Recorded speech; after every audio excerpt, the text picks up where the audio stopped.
Hoje eu quero comentar sobre o que tem acontecido no Nepal, que basicamente estourou, eu diria, uma guerra civil, praticamente, no dia 9 de setembro de 2025, né? Então, eu vou ler algumas notícias, mostrar o que tem acontecido e fazer algumas críticas também, né?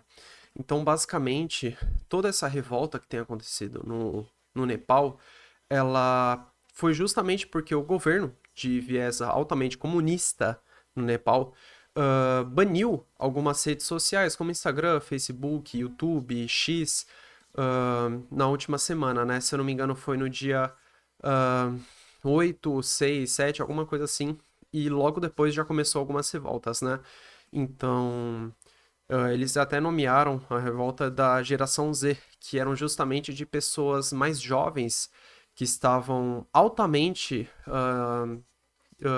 insatisfeitas com a condição política do país, com tantos casos de corrupção, com tantos casos de luxos que eram divulgados da família dos políticos que estavam no comando, né, da nação, e eles basicamente tocaram fogo no parlamento. É isso mesmo. Se você pegar as filmagens, tem aqui algumas pessoas se rebelando, né?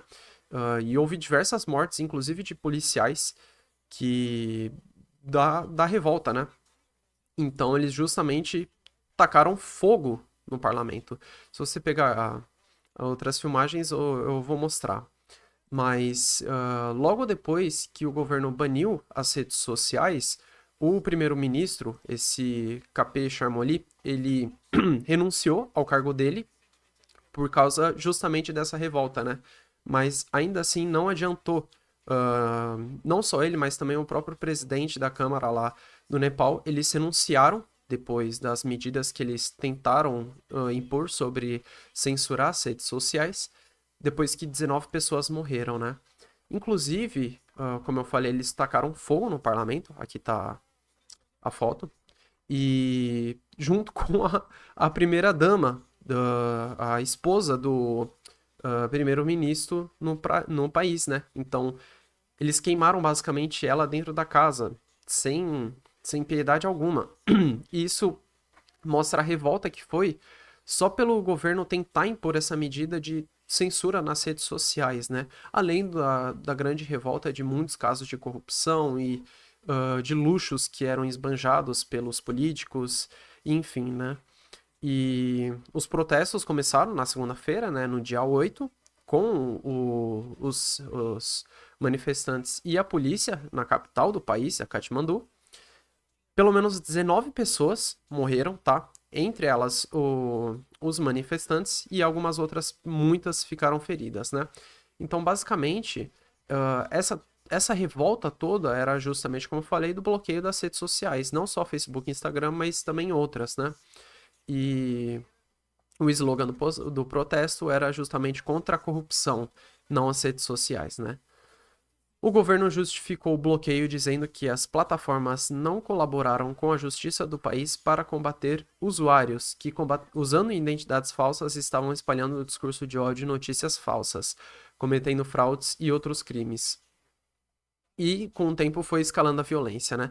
Mesmo que o primeiro-ministro ele renunciou ao cargo, não foi suficiente para conter essa revolta, né? Conter esses ânimos. E, inclusive o parlamento foi invadido hoje de manhã, dia 10 de setembro, tá?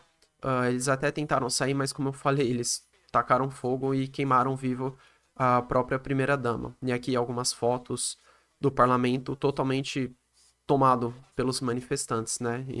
Através da revolta, né? Então, aqui também, né? Mulher de ex-primeiro-ministro do Nepal é queimada viva em ataque de manifestantes, né? E o que eu quero comentar sobre isso tudo é que você vê como uma ação tão pequena de tentar impor essa censura das redes sociais, claro, num país de proporções astronomicamente menores do que o Brasil, já causou uma revolta tão grande em uma população que já tem ficado insatisfeita com diversos casos de corrupção, com casos de luxos que são esbanjados até mesmo nas redes sociais por filhos, pessoas que estão diretamente ligadas ao governo, que inclusive é comunista, E toda essa insatisfação, toda essa revolta gerou esse protesto, né? Essa manifestação extremamente agressiva contra o governo, né? Querendo derrubar essas propostas, querendo derrubar o governo altamente corrupto e comunista, né? E o que eu queria mostrar, além disso, é como isso lembra algumas notícias aqui propriamente do Brasil.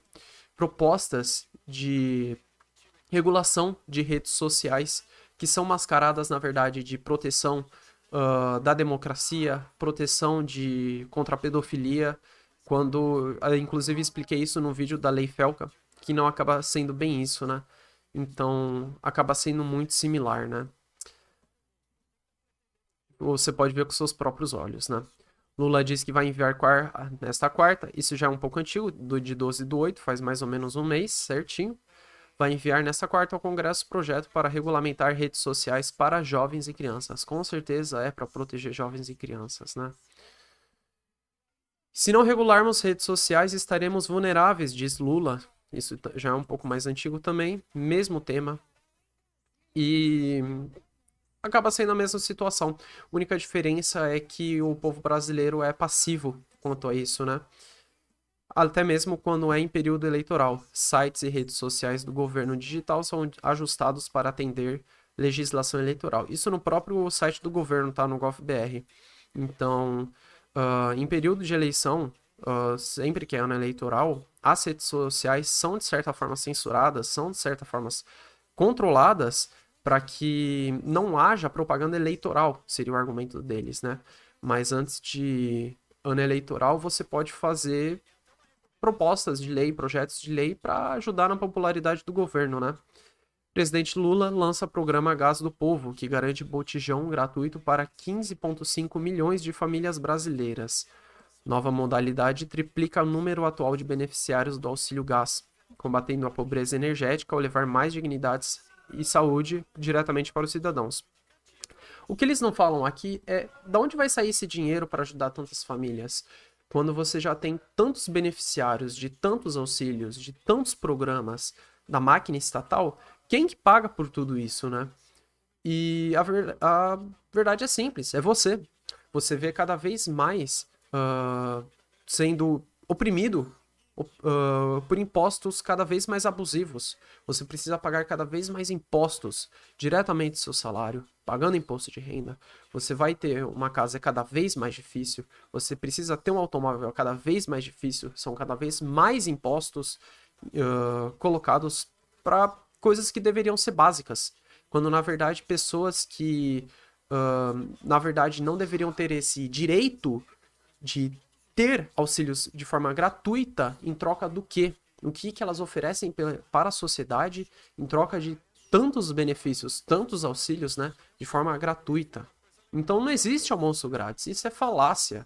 E se você acredita nisso, realmente de que existe almoço grátis, de que precisa existir projetos sociais que auxiliam de forma abusiva, em contraste com o tanto que é cobrado de impostos, isso nunca vai funcionar. Você é burro de achar que vai funcionar isso.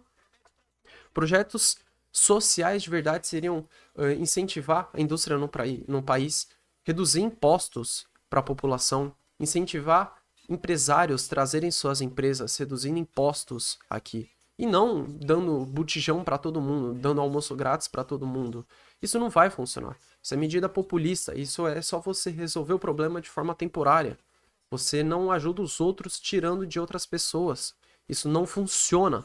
Isso é um esquema de pirâmide. Assim como é o próprio INSS. E sempre foi. Projetos de lei de benefícios governamentais não funcionam. Isso é só para tornar a população totalmente dependente do governo.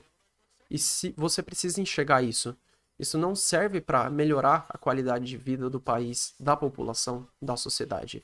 Senão, o PT, que já está há décadas no poder, o Brasil seria uns Estados Unidos da vida, seria uma potência mundial. Quando, na verdade, eles sempre tiveram o argumento de que vamos resolver a fome, vamos resolver a pobreza. E toda campanha eleitoral é sempre a mesma coisa. Vamos resolver a fome, vamos resolver a pobreza, vamos devolver a dignidade ao brasileiro, vamos tornar o Brasil um país soberano. É sempre o mesmo argumento, há décadas. E as pessoas não veem isso, o brasileiro tem memória curta. Propostas de auxílio para a população não vai resolver. Isso só torna você cada vez mais dependente, cada vez mais pobre. É justamente isso que acontece quando, mesmo que o argumento seja para resolver a pobreza e enfim que seja, né? Mas enfim, eu acredito que você já entendeu a proposta, né? Se você gostou do vídeo, deixa um like aqui embaixo. Toda sugestão e comentário é muito bem-vindo aqui no vídeo. Seja muito bem-vindo e te vejo no próximo vídeo.